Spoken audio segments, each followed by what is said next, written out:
I put together this system here, and this helped me. You guys can modify this however you want. Say I'm going to pay myself 100 grand this year. Let's say I have an office staff, office admin, they're at 65 grand. I've got some labor training. Let's just say that's a quarter of what everything is. We'll just say 50 grand for that. And then all of our marketing just to operate the business without any other expenses. We're not counting materials, anything like that.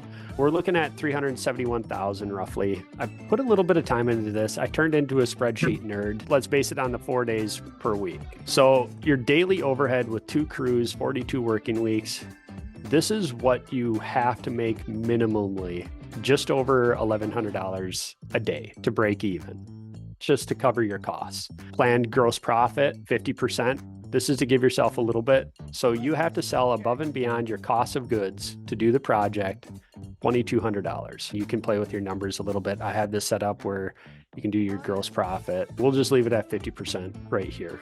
Your weekly rate, you know that your overhead is going to cost you just under $8,900 a week to operate. That's just what it costs you, no matter what, whether you're doing work or not. Then we go into our material side here. And this is where I have it broken out, where you guys can play with it a little bit and see what your square foot pricing is. So let's say we're doing a 600 square foot floor. Our material costs are going to be $1,200.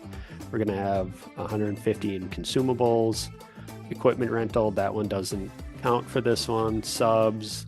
If you guys bring in sub work, I do on some projects, especially larger stuff. I team up with other smaller companies. A tank of gas, $75. And I consider shipping and taxes in this too when I'm putting everything. I break that down. I'm typically at anywhere from 20 to 40 bucks a project for shipping on materials and any other miscellaneous stuff. A lot of guys don't figure their labor burden, what it actually costs them to have an employee.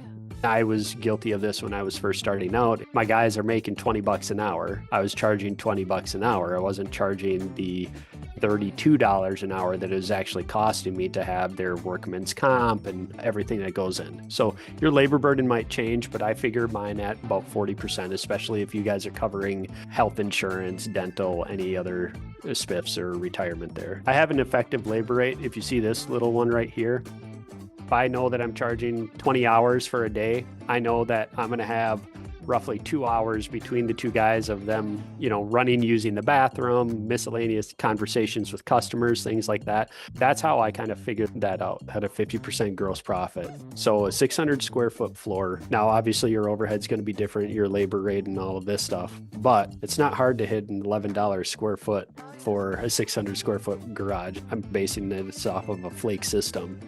So your estimated net profit, if you're going off of that, is $3,200. But this will give you a great tool to kind of play with and get a better idea of what some of your numbers are. This is how I look at things. So as far as your square foot rate, that just depends on project. But it's a great tool to play around with, get an idea of where you guys are at. This is going to be a little bit more simplified to get to know the roots of your business. Justin, thank you so much for your willingness to share. I appreciate you so much. You bet. Everyone, have an amazing weekend. Know your why. Know your why. God bless, guys. Have a good one. Thank Bye. you. Bye, everyone.